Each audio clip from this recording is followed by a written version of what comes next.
接下来要帶大家行入台灣山南，因多年來按多百葉風采太熱，對中南部山區造成氣態傷害。過多人認為山坡地潮旱利用係主要原因。觀光勝地阿里山3年前白太水，也就為所如烏黑，發展高山農業也本人質疑係造成體內變那個酸個胖嘅原因。當地居民正認為農業對水土保持也算環境生態嘅衝擊，同開發建設比起來大家多誒。不過為操作恢復50年前樹拿林林嘅樣誒，農民也開始反省，同樹誒種多種來，搶搶屯地還本山南。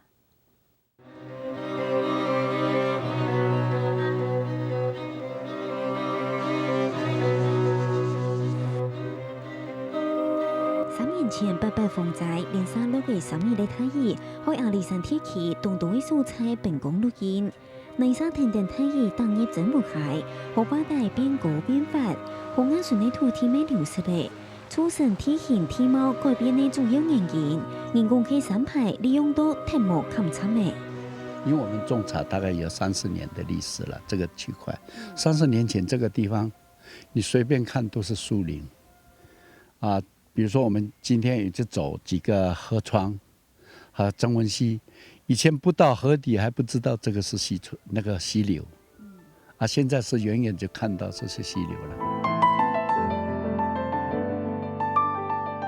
分布地海派1000到1800公尺嘅阿里山茶區，早晨暗部水源掉見日頭這位時間段，故說阿里山的茶味亦有名，沒想到多人溜溜小小開地種茶，破壞到林半地。阿里山還有那一空地山千斤作物山葵、瓦沙比，種土草莓樹上無安在的蔬菜。有人講農民味道愛本山葵是嚟到日頭，咁睇動到樹拍嘅，行建種建法增加產量，也數人爭議共計危害阿里山山體其中一項原因。那個打枝太過的只是小部分而已，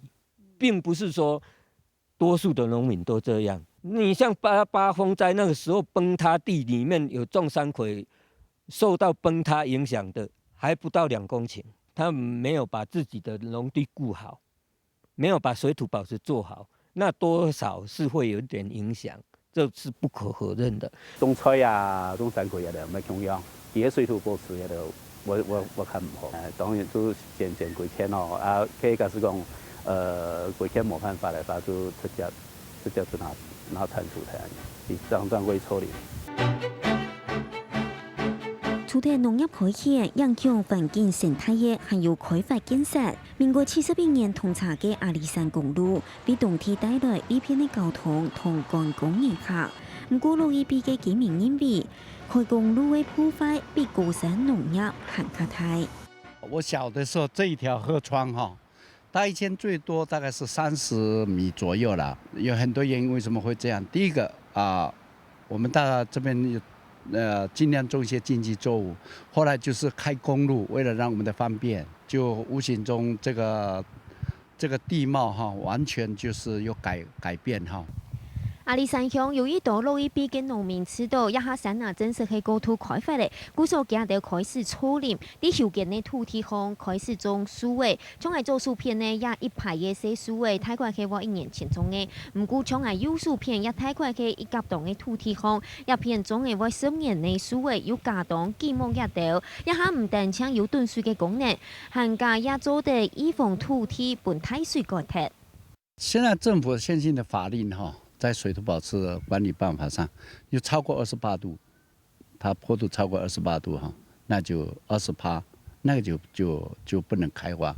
那個就是私有地，就是一農地，那個就是只能造林這樣子啊。因為政府也看到了，如果不這樣子嚴格執行的話，大概後面大概真的這個山林真的是不可想象。